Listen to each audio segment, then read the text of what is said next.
প্রিয় বন্ধুরা, আসসালামু আলাইকুম ওয়া রাহমাতুল্লাহ। আশা করি মহান সৃষ্টিকর্তা আল্লাহ পাকের অশেষ মেহেরবানিতে সকলেই ভালো আছেন। বন্ধুরা, আজকের এই ভিডিওতে দেখতে পাবেন এমএস ওয়ার্ডে নিত্য প্রয়োজনীয় দুইটি মৌলিক শর্টকাট কি এর ব্যবহার পদ্ধতি।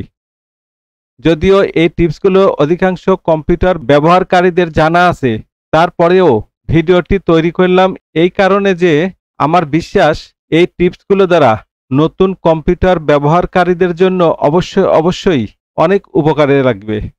ভিডিওর শুরুতে আপনাদের কাছে ছোট্ট একটি রিকোয়েস্ট, এখন পর্যন্ত আমার এই চ্যানেলে সাবস্ক্রাইব করে না থাকলে অবশ্যই সাবস্ক্রাইব করবেন, আর যারা সাবস্ক্রাইব করেছেন তাদের জন্য রইল অনেক অনেক ধন্যবাদ। টিপস 1, এমএস ওয়ার্ডে নতুন ডকুমেন্ট তৈরি করা। আপনি হয়তো এমএস ওয়ার্ডে কোনো একটি ডকুমেন্টের ভিতরে কাজ করতেছেন, পাশাপাশি আরেকটি নতুন ডকুমেন্ট তৈরি করার প্রয়োজন হলে শর্টকাট পদ্ধতিতে কিবোর্ড থেকে কন্ট্রোল কি চেপে ধরে এন প্রেস করুন।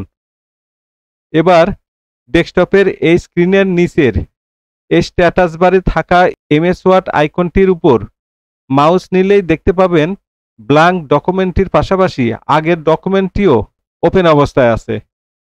এবার আপনি আপনার ইচ্ছামতো যে কোনো ডকুমেন্টে মাউস দ্বারা একটি ক্লিক করে ডকুমেন্টটি নির্বাচন করে ওপেন করার পর স্বাভাবিক নিয়মে কাজ করতে পারবেন।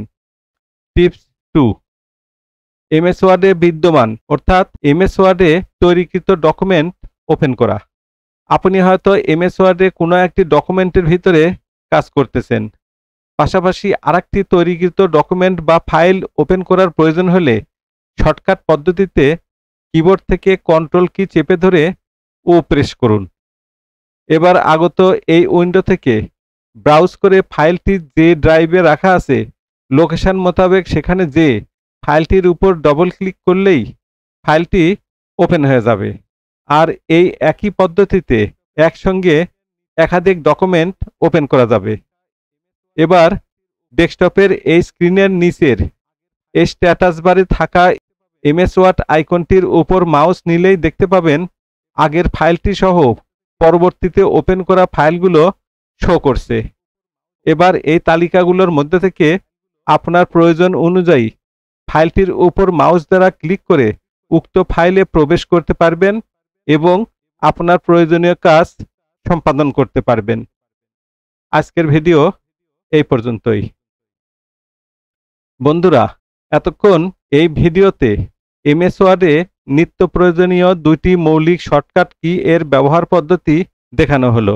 আমি আশা করি ভিডিওটির কার্যক্রম আপনাদের অনেক উপকারে লাগবে।